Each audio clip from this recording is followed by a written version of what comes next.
kita yang kedua, yaitu Bapak Dr. Haji Muhammad Hidayat Nur Wahid LC.MA. Beliau lahir di Klaten, Jawa Tengah pada tanggal 8 April 1960. Kita mengenal beliau sebagai seorang politikus dan juga seorang legislator. Sebagai seorang legislator, beliau pernah menjabat sebagai Ketua MPR untuk periode Oktober 2004 hingga Oktober 2009. Kemudian juga beliau menjabat sebagai Wakil Ketua MPR untuk periode 2014 hingga sekarang yang akan berakhir di tahun 2024. Kemudian beliau juga sebagai seorang deklarator Partai Keadilan pada tahun 1998 yang kemudian mentransformasikan Partai Keadilan menjadi Partai Keadilan Sejahtera pada bulan Juli 2003. Kepada Bapak Hidayat Nur Wahid, kami persilahkan untuk menyampaikan materinya. Monggo, Pak Nur. Matur nuwun. Assalamualaikum warahmatullahi wabarakatuh. Waalaikumsalam warahmatullahi wabarakatuh. Alhamdulillahilladzi anzala ala abdil kitaba wa lam yaj'al lahu 'iwaja. Alhamdulillahilladzi arsala rasulahu bil huda wa dinil haqqi yudhhirahu 'ala ad-dini kullihi wa kafa billahi shahida. Asyhadu an la ilaha illallah wahdahu la syarika lah wa asyhadu anna Muhammadan abduhu wa rasuluhu la nabiyya ba'da. Amma ba'd. Faqala Allah azza wa jalla fi kitabil aziz a'udzu billahi minasyaitonir rajim ya ayyuhalladzina amanu taqullaha wal tanzur nafsum ma qaddamat lighadin wattaqullaha innallaha khabirum bima ta'malun. Wa qala Rasulullah sallallahu alaihi wasallam fi ihda hadithihi ila qamatil qiyamah wa fi yadi ahadikum fasilah falyaghrasha. Sadaqallahu alazim wa sadaqa rasulun nabil karim. Ingkang tansah kinurmatan yang selalu kita hormati, para pimpinan-pimpinan kita, para ustadz, para ustadzah yang membersamai kita pada sore hari ini di forum Ukhuwah Majlis Ta'lim ya, dan juga di forum Sejuta Wanita Mengetuk Pintu Surga yang dipimpin dan dibina oleh Ustadz Syukri Fadholi dan para tokoh-tokoh kita, para narasumber tadi kita sudah mendengarkan dari beliau yang sangat terhormat Profesor Dr. Haji Muhammad Amin Rais MA PhD dan juga dari Bapak Jenderal TNI Gatot Nurmantio yang luar biasa menyampaikan tafsirnya ya tentang surah Mujadilah atau Mujadalah, dan juga senior saya, pimpinan kita semuanya, Profesor Dr. Kiai Haji Din Samsudin, dan juga ibu kita, pimpinan kita Profesor Dr. Siti Hamama Suratno, dan juga Profesor Dr. Alia Rosyid Baswedan MPD, Ustaz Jasir, dan panitia semuanya yang semuanya saya hormati. Kalau tadi saya dibacakan biografinya, mesti yang lain dibacakan ibunya biar adil gitu. Jadi terima kasih. Sebenarnya ini kayak pulang kampung. Saya memang dari Klaten, tepatnya dari Prambanan Klaten. Matur nuwun untuk kesempatan bersilaturahim ini Ustadz Syukri Fadholi yang menghubungi saya, dan matur nuwun Ustadz Syukri Fadholi. Baik, saya akan melanjutkan saja. Waktu kita tidak banyak saya kira, tapi temanya sangat luar biasa. Sejuta wanita mengetuk pintu langit. Dan waktunya kapan? Sekarang, harinya hari Jumat ba'dal asr. Rasulullah SAW dalam hadis riwayat Imam Muslim menyampaikan satu ungkapan yang luar biasa. Di sana dikatakan yaumul jum'ati isna asra sa'atan fiha sa'atun la yujadu muslimun yas'alullaha fiha syai'an illa a'tahullah faltamisa akhira yaumi jum'ah ba'dal asr. Riwayat Imam Muslim. Rasulullah pernah menyampaikan dalam hadis sahih riwayat Imam Muslimnya bahwa hari Jumat itu ada 12 jam. Di antara waktu-waktu itu ada waktu yang bila hamba Allah meminta kepada Allah mengetuk pintu langit, maka Allah akan mengijabahinya.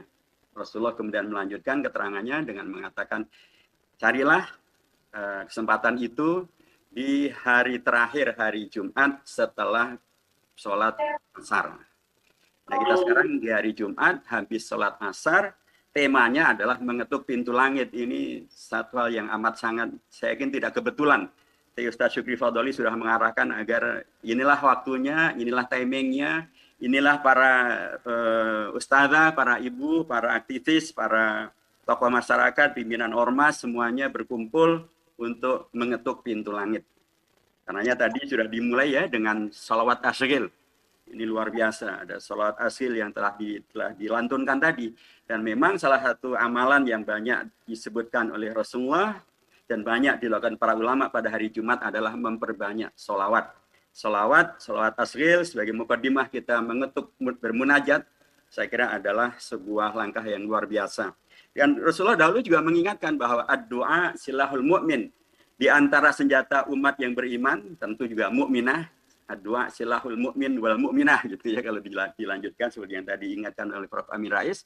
Maka sesungguhnya ini juga silah ataupun senjata bagi para mukminah, para ibu-ibu, para emak-emak gitu ya, untuk mengetuk pintu langit dengan doa di hari yang mustajab, waktu yang mustajab di hari Jumat. Dan apalagi kalau tadi yang sebagaimana disampaikan oleh Prof. Amin dan juga Pak Ustadz Syukri Fadoli, kondisi di mana umat dizalimi atau merasakan kezaliman, Rasulullah pernah menyampaikan bahwa ittaqi da'watal madlum fa innahu laisa bainaha wa bainahu hijab.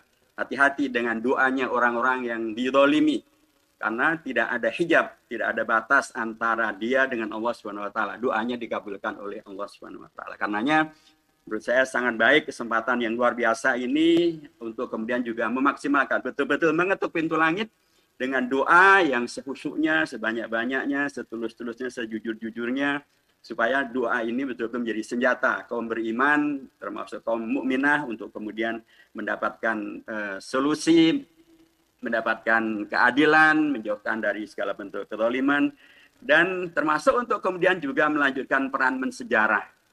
Saya sangat mendukung BP Aisyah yang mengajukan dua tokohnya, yaitu Ibu Hayyinah dan Ibu Munjiah, aktivis dari Kongres Perempuan Indonesia tahun 1928 untuk mendapatkan gelar pahlawan nasional. Demikian juga saya kira wajar kalau diusulkan juga ada tokoh Aisyah yang menjadi anggota dari BPUPK, yaitu Roro Sukaptinah, untuk kemudian juga diusulkan menjadi pahlawan nasional karena belum mendapatkan gelar pahlawan nasional. Padahal beliau adalah anggota BPUPK yang mempersiapkan secara langsung kemerdekaan Indonesia. Ada lagi tokoh perempuan yang luar biasa. Bahkan Al-Azhar, Universitas Al-Azhar di Mesir pun membuka kuliah Al-Banat karena terinspirasi setelah Rektor Al-Azhar berkunjung ke Padang Panjang, ke Diniyah Putri Padang Panjang, didirikan oleh seorang pahlawan wanita, seorang ulama wanita, intelektual wanita, Rahmah El-Yunusiyah. Sangat wajar bila beliau pun juga diperjuangkan menjadi pahlawan nasional. Jadi demikianlah para ibu-ibu kita, para tokoh-tokoh perempuan kita, selain hari ini melakukan mengetuk pintu langit, sesungguhnya ini juga adalah upaya untuk melanjutkan peran sejarah, peran mensejarah yang sudah dilakukan oleh para tokoh-tokoh tadi yang diusulkan untuk mendapatkan gelar pahlawan nasional. Tentu Hajah Walidah Dahlan, istri dari Haji Ahmad Dahlan, sudah mendapatkan gelar pahlawan nasional. Tapi yang lain-lain saya kira sangat baik untuk juga diusulkan. Supaya dengan demikian maka kita bisa menegaskan kembali dan lebih kuat lagi, dan terutama dari kalangan perempuan sekalipun, kalangan emak-emak dan ibu-ibu para muslimah, bahwa Indonesia ini di dalamnya juga ada peran daripada kalangan emak-emak muslimah, kalangan ibu-ibu muslimah. Peran mereka sangat luar biasa, tapi belum banyak mendapatkan perhatian dan belum mendapatkan pengakuan dari negara.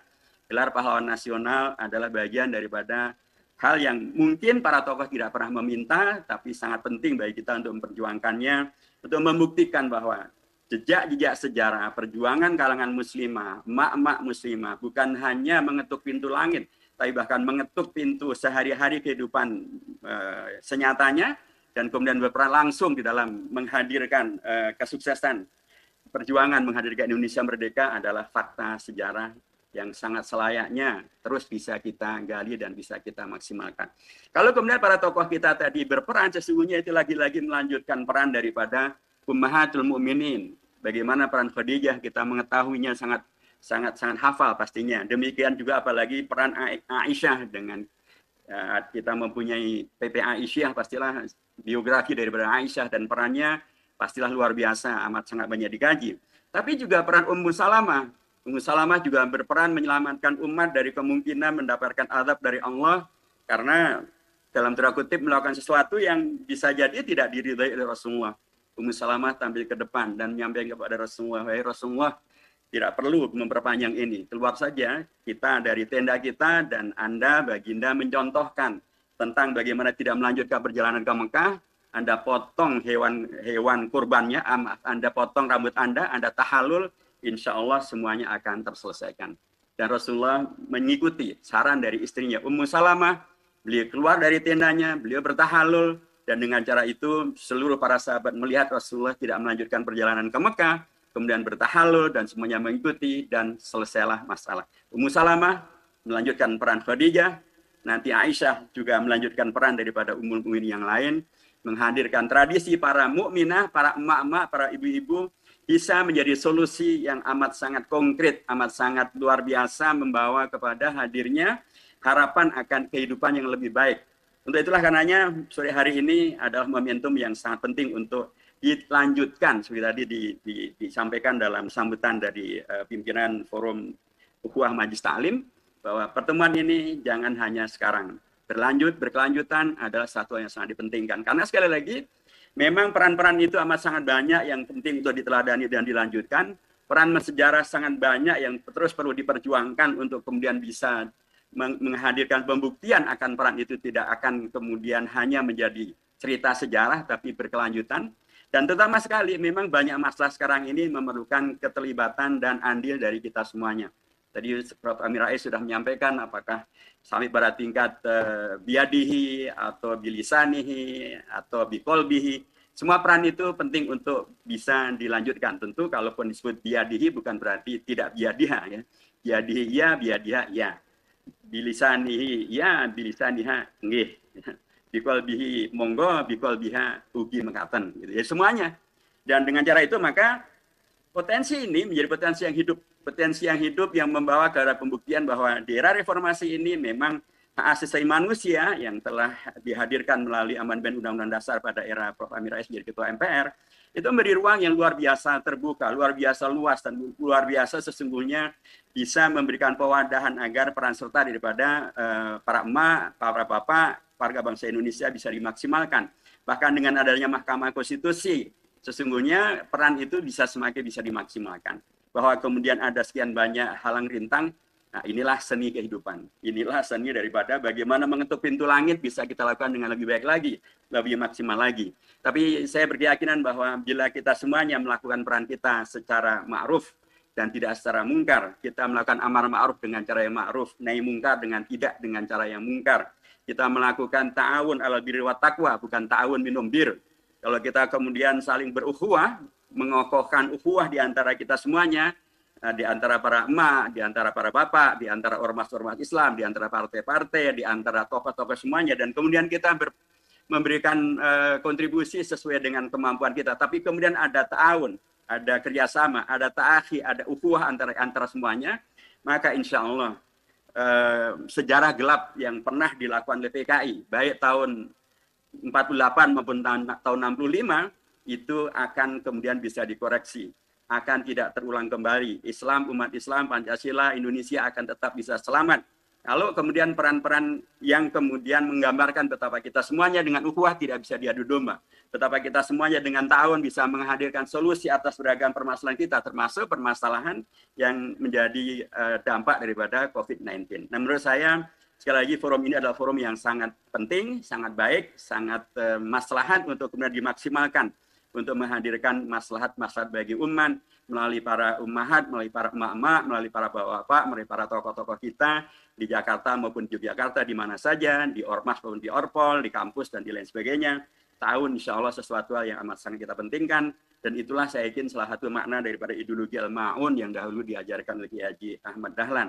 Ada solidaritas di sana, ada kerjasama di sana, dan ada solusi besar yang bisa kita lakukan dari skup yang berskala lokal, kemudian berskala nasional, bahkan berskala internasional sekalipun, karena pada hakikatnya kita adalah umat Nabi Muhammad, kita adalah umat manusia, kita berukhuwah, dan kita bisa dan perlu berkontribusi untuk kebaikan semuanya, menghadirkan yang ma'ruf, meninggalkan yang mungkar dalam segala sisinya, dengan cara yang ma'ruf dan tidak dengan cara yang mungkar. Dan itulah salah satu mudah-mudahan sifat di mana doa-doa kita akan bisa dilakukan, dan kemudian diijabah oleh Allah Subhanahu wa taala di waktu yang mustajab ini. Barakallahu fikum. Wallahu ma'akum wa lam yatirakum a'malakum. Mohon maaf bila ada ungkapan yang kurang berkenan. Fastabil khairat. Nasrun minallahi wa basyiril mu'minin. Mohon pamit. Assalamualaikum warahmatullahi wabarakatuh. Waalaikumsalam warahmatullahi wabarakatuh. Terima kasih kami haturkan kepada Bapak Dr. Haji Muhammad Hidayat Nur Wahid LCMA yang telah memaparkan materinya, yang memberi semangat kepada kita semua, terutama kaum emak-emak ya yang telah berjuang dan melaksanakan acara pada sore hari ini. Untuk narasumber kita yang berikutnya,